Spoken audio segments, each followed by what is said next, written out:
हाँ दोस्तों, कैसे हो? उम्मीद करता हूँ अच्छे होंगे। मैं भी अच्छा हूँ। मैं अगला आ, पढ़ने जा रहा हूँ, क्या बोलते हैं, पैराग्राफ, जहाँ से मैंने छोड़ा था। तो मैं कहाँ से छोड़ा था? मैं छोड़ा था सत्यापन किया जाता है, ठीक ना। अब इसके आगे से प्रादेशिक उपागम। प्रादेशिक उपागम के अंतर्गत बृहद क्षेत्र भू-आकृतिक प्रदेश में स्थलाकृति समूह का दीर्घकालीन मापक के संदर्भ में अध्ययन किया जाता है। इसे मेगा भू-आकृतिक विज्ञान या मेसो भू-आकृतिक विज्ञान कहते हैं। वास्तव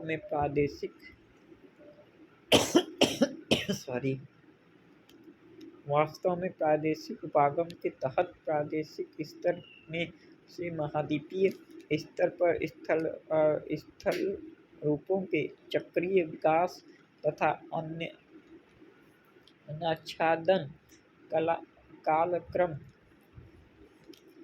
का अध्ययन किया जाता है। बृहद स्तर मेगा मापक स्थलारूपों के अध्ययन के उपागमों को 3 वर्गों में रखा जाता है।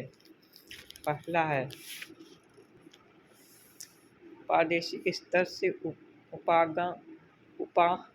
उपमहाद्वीपीय स्तर के क्षेत्रों की वर्तमान स्थलाकृति विशेषताओं की 10⁸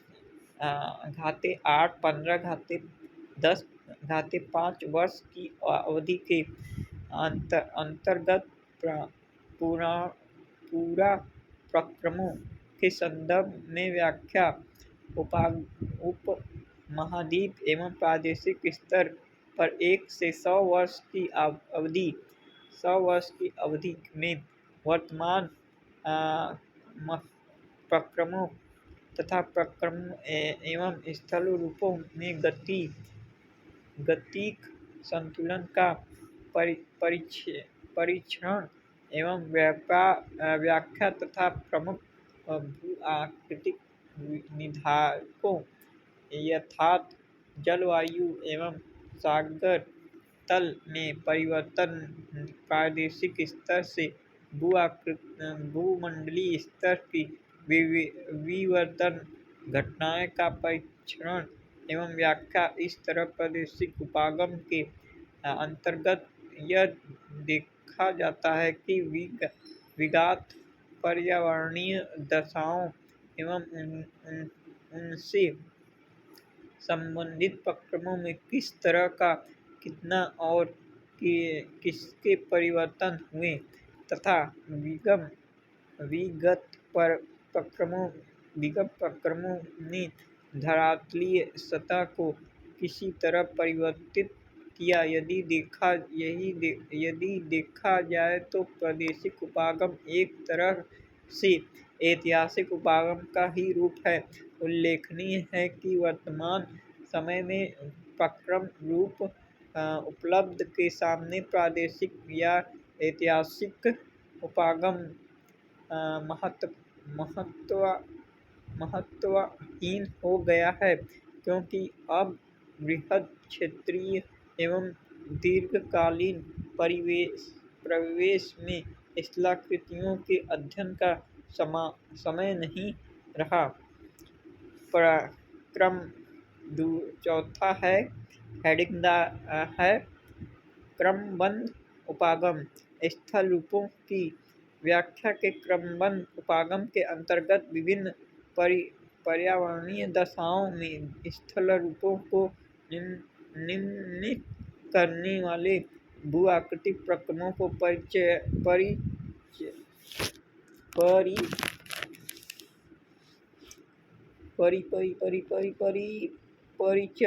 परिचलन के मापक तथा विश्लेषण को सम्मिलित किया जाता है। वास्तव में इस उपागम के अंतर्गत समकालीन भू-आकृतिक प्रक्रमों के कार्यात्मक अध्ययन तथा भूपदार्थों जिनसे स्थल रूपों का निर्माण होता है के व्यवहार तथा प्रक्रमों एवं भूपदार्थों के बीच संबंधों के अध्ययन पर अधिक ध्यान दिया जाता है। कार्यात्मक उपागम के अंतर्गत लघु क्षेत्र में लघु समय के दौरान समकालीन भू-आकृति प्रक्रमों के परिचलन के सर्वेक्षण तथा मापन एवं मॉनिटरिंग तथा प्रक्रमों एवं स्थल रूपों में कालात्मक संबंध पर आधारित बल दिया जाता है। साथ ही साथ भविष्य में होने वाले परिवर्तनों की भी भविष्यवाणी की जाती है। इस तरह कार्यात्मक उपागम का संबंध प्रक्रम भू-आकृतिक विज्ञान से होता है। भू-आकृतिक विकास के प्रमुख कार्यात्मक कारकों के आधार पर क्रमबद्ध उपागमों को दो उपागम में विभाजित किया जाता है: प्रक्रम रूप उपागम तथा संरचना रूप उपागम। ज्ञातव्य कि यद्यपि भौमिकीय संरचना है, परंतु कभी-कभी यह कारण निष्क्रिय हो जाता है। यदि भू-आकृति विज्ञान को एक स्वतंत्र विषय के रूप में अपने अस्तित्व को बनाए रखना है तथा इसे भू-विज्ञान, भौमिक, अभियांत्रिक, जल विज्ञान आदि में नहीं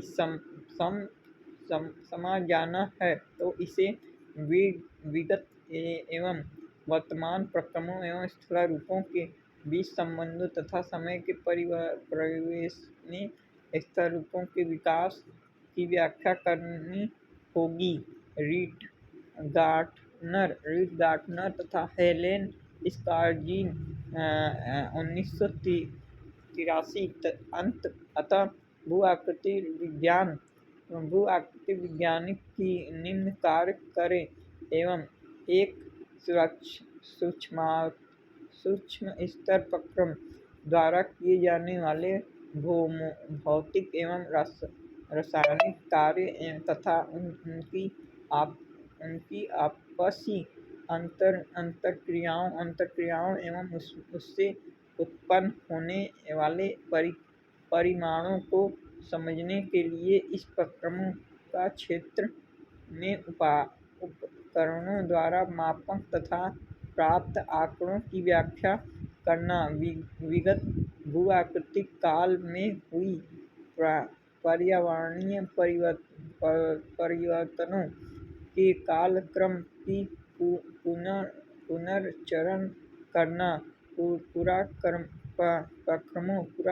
प्रक्रमों का निर्धारण करना तथा उनके एवं स्थल रूपों के बीच संभावित संबंधों का पता करना। बृहद स्तरीय अर्थात प्रादेशिक एवं महाद्वीपीय स्तर पर वर्तमान समय में कार्यरत गति तंत्रों का विश्लेषण करना।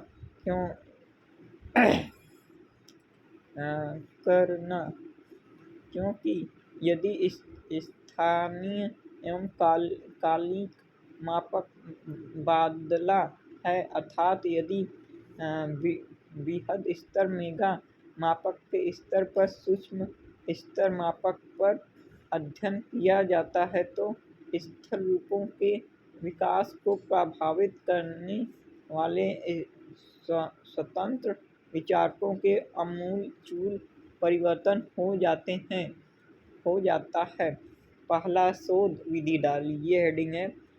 स्थल रूपों एवं भू-आकृतिक प्रक्रमों की क्रियाविधि की व्याख्या तथा उनसे संबंधित मॉडल की रचना के लिए विभिन्न स्रोतों के आंकड़ों की प्राप्ति की आवश्यकता होती है। आर. जे. चोले 1966 में इस कार्य हेतु अर्थात स्थल रूपों एवं भू-आकृतिक प्रक्रमों से संबंधित सैद्धांतिक कार्य हेतु मॉडल निर्माण आंकड़ों की प्राप्ति के लिए 3 रास्ते बताए हैं। क्षेत्र में पर्यवेक्षित, प्रयोगशाला पर्यवेक्षित तथा कार्यालय पर्यवेक्षित तथा अंत सदैवनित कार्य।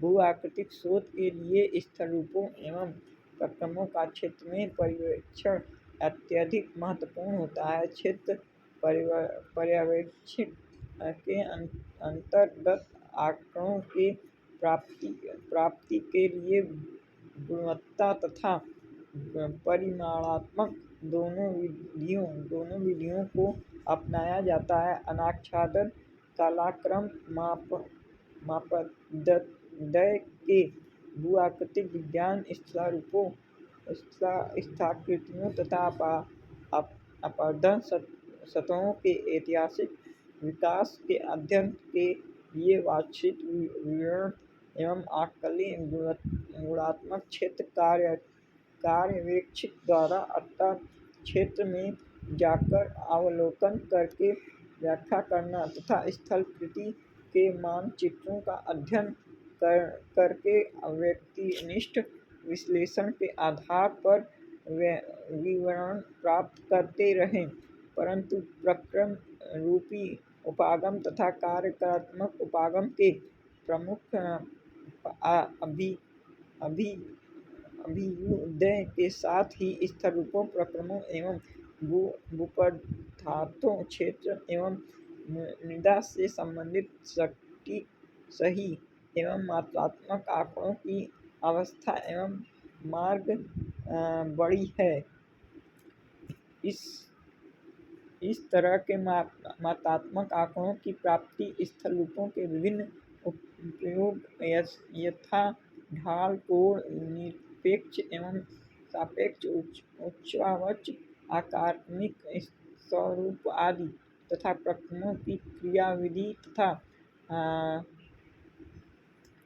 कार्यदर यथा जलीय प्रक्रम के संदर्भ में वाही जल विसर्जित जल का अंतर स्पंदन,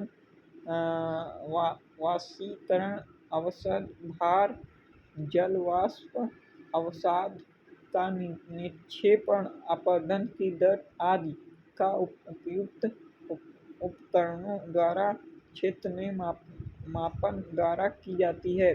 प्रयोगशाला पर्यवेक्षण के अंतर्गत क्षेत्र से एकत्रित किए गए सेल एवं मृदा के नमूनों का प्रयोगशालाओं में परीक्षण एवं मापक यथा सेल एवं मृदा के रासायनिक एवं यांत्रिक गुणों का निर्धारण, जल के रासायनिक गुणों की रचना,